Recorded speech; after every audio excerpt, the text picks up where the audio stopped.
Subject, Corporal Johnson. Species, human. Description, mammalian humanoid, no tail. 6'2", 187 ms, AVG height, 185 lbs, 84 kg, AVG weight, 170-year life expectancy. Ship, NA. Location, Seoul. Johnson, you finished with the first aid? Staff Sergeant Power asked over comms. Just wrap things up, Staff Sarnt, I replied. No pun intended. Good. Drop what you're doing and come to the front entrance. Aye, Staff Sarnt. I sealed the first aid kit and looked at my work. Willow was out cold from a mixture of pain and drugs. She had received a 4th-degree burn, which is one hell of a way to say burn to the bone and then some. The damage had been intense, but thankfully the wound was mostly cauterized. All I really had to do was run some antiseptic over it and pack it with sealant cream. She'll probably lose the leg, but maybe she'll get lucky, and I didn't bother finishing that thought. There's no point. She's an Earthling undoc, and clone a limb is free for military personnel, but for almost everyone else it's prohibitively expensive. She'll be getting a prosthetic, and all I can hope is that it's a good one. Something like the one Power has is a bit too high grade, but hopefully something similar. I looked at Sergeant Hansen. She'll be okay, I said. I know, He said. Get going. It was almost hard to tell due to the helmet, but his tone made it obvious that he was taking this hard. He and Willow had found kinship pretty quickly. She had begun flirting with him the moment they met, and he had been flirting back. He obviously couldn't and wouldn't do anything about it while we were here, but the thought had probably provided some sort of escapism from how grim our situation is. He might even blame himself. He had been the first out the door to start fighting the main host of OU, and Willow had followed right behind him. If he hadn't taken point, maybe she would have stayed behind just a bit more and not been hit by the laser. Or if he had shot the OU bot faster, she wouldn't have the hole in her shin. No reasonable person would put the blame on him, but attachments are known to destroy reason. I don't envy the guilt he's got to be feeling over this. Our makeshift infirmary used to be an office, and it was toward the back of the building.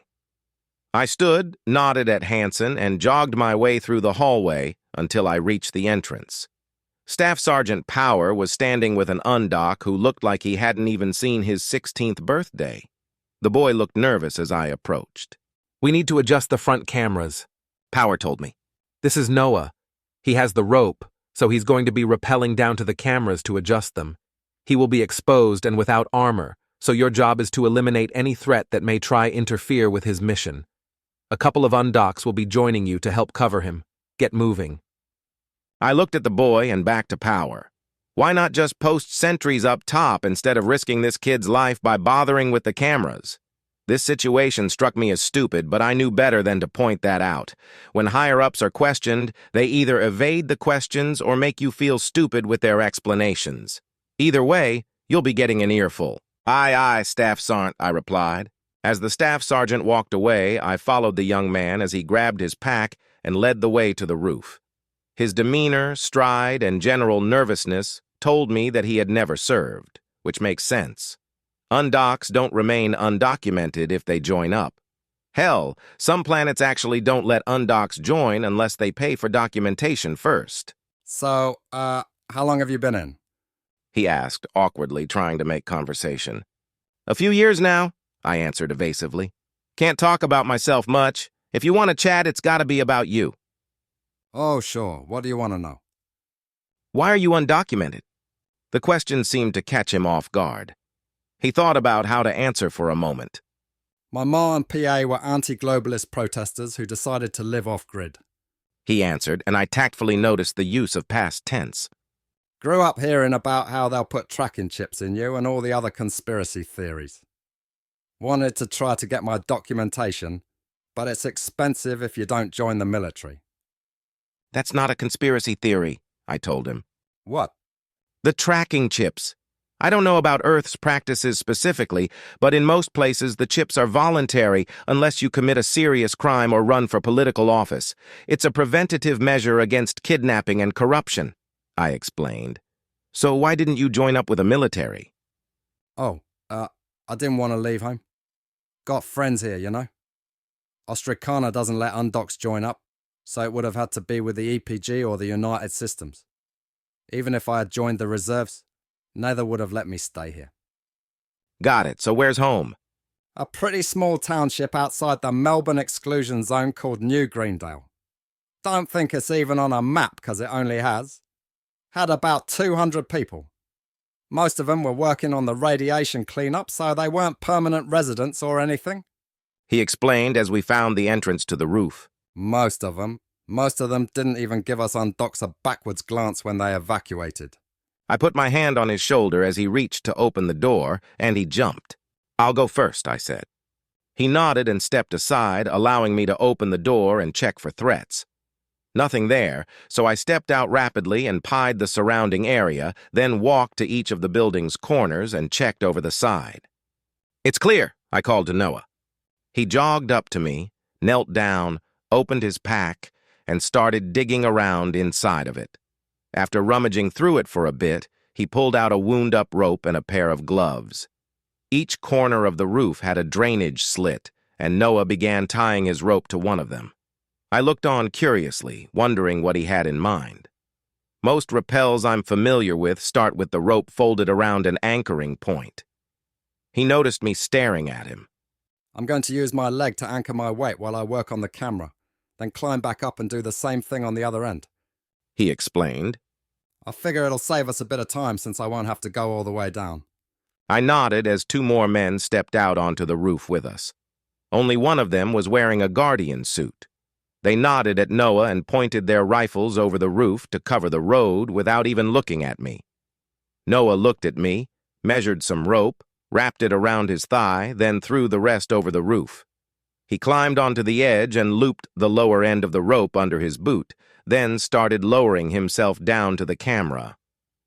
I turned my attention to the horizon. There were too many buildings to be certain that the OU weren't on their way, but nothing was immediately visible. After a few moments, I took a look down at Noah, who was already messing with the camera's mount. The way he was leaning over made my stomach lurch a bit. I'm not afraid of heights, but God, I hate rappelling. Tell him that's good. Omega said in my helmet, making me jump a little. That's good, Noah, I said. Okay. He called out and began to climb back up. I watched him climb for a moment when I thought I saw something moving in my peripheral vision. My eyes darted toward the movement, but there was nothing there. I scoped in, my finger instinctively tightening on the trigger, and scanned the area a little better. All I saw were buildings. I sighed to myself as Noah reached up over the edge. I offered my hand and helped him up. Thanks, Noah said, breathing heavily. Need a break? I asked. Just long enough to untie it from here and tie it over there. He knelt and began untying the rope as I returned to my role as sentry. I tried to keep a wide view, but I couldn't keep from focusing on the spot that I thought I'd seen the movement. The buildings were close enough together that I couldn't even see the street past them. A knot formed in my gut as Noah finished with the rope and started moving to the other corner. I followed him and took my position as he went over the edge. I started scanning the horizon once again when I heard the soft sound of a shuttle approaching. I looked to the sky and managed to spot it and breathed a sigh of relief. They were a ways out, but Simmons and Smith would be back soon. I glanced at the other two undocks and almost cracked a smile watching them try to spot the shuttle. Incoming! Omega said as a laser sizzled my shields. Shit! I scoped in and saw the bots. A small group had been obscured by the buildings and were now approaching head-on. I immediately started shooting, and a moment later the undocks followed suit. The bots started dropping, but more stepped out from the corner of the building they'd been behind. Lasers started hitting all around us, but we kept firing. The camera's good. Omega informed me. Noah, it's good, climb up, I shouted. I couldn't hear his reply over the gunfire. One of the undocks screamed, but it cut out. I glanced over and immediately wished I hadn't. It had been the unarmored one, and had lost his arm and the top of his head above his mouth. The other undock bent to check on him as I continued shooting. The robots started closing in, and I heard more gunfire coming from below us. I got closer to the edge to get a better vantage point, keeping an eye on my shield indicator. 90%. Damn, these suits are nice. My ammo counter ran down to 0, and I ejected my magazine. As I reached for a new one, a laser hit the rope. It seemed to happen in slow motion, and without thinking, I grabbed it with my free hand as it started to fall. If I hadn't been reaching for a mag, Noah would have fallen to his death. I threw my rifle behind me and grabbed onto the rope with both hands. Noah's face peered up at me, pale as a ghost and with eyes as wide as saucers. "Climb!" I commanded. The other undock must have realized his friend was a lost cause because he started shooting again. Noah began to climb like his life depended on it, which was good because it definitely did. I thought about pulling up the rope, but the added movement might make the boy slip. My shield indicator dropped to 80% as another laser hit me. Lasers hit the building around Noah as he climbed. I grit my teeth and waited patiently as my shield dropped to 70%, then 60%. Finally, he climbed within my reach, and I grabbed him, pulling him up and over the edge of the roof. The rope fell down the side of the building as I let go. I scrambled up, grabbed my rifle, and slammed a magazine into the well. Noah was breathing heavily again and looked at the dead undock. The relief on his face turned to shock as I sent my bolt forward. "Get inside!" I shouted. He looked at me, then scrambled toward the door. I watched him for a moment and then returned to the edge of the roof. I shifted from burst to single shot and started sniping. The robots weren't taking cover, so they were easy to pick off, but more kept coming. I counted the front row and the number of columns and came up with about 200 of them. I let my shield drop to 40 before I took cover to let it recharge. I looked the undock and noticed he had taken his friend's ammo belt. 2 magazines lay at his feet. My shield had just started recharging when he hit the deck in the blink of an eye. Tank! He yelled at me. The sound of lasers and gunfire disappeared as an overwhelming boom rocked through the air. The building seemed to shudder from the impact, but not in the same way that it would have from a high explosive round. I shook my head to clear the disorientation and peeked over the edge again. The tank had balls instead of treads and was obviously built with its cannon in mind. The tip of the cannon was glowing bright red. I looked down, taking a laser for my trouble, and saw that a chunk of the building had been turned into slag. Directed energy? Plasma? I turned my weapon back to automatic and fired my magazine into the crowd of robots before once again taking cover. What do we do? The undock asked loudly. "Unless you've got an anti-tank rifle hidden up your ass, I suggest we spray and pray," I answered while reloading. He nodded and got to work sending rounds downrange. I racked my bolt forward and followed suit. I focused my fire on the robots closest to us, and my visor darkened as the tank fired again. I barely managed to dive back before the plasma struck the building. I glanced at the undock, who hadn't been as fast as me. What was left of him crumpled to the ground. Guardian suits do well against kinetic and directed energy weapons, but plasma shorts out shields and burns through the metal with ruthless efficiency. Fortunately for those of us who wear these suits, nobody had figured out how to make a man-portable plasma cannon quite yet.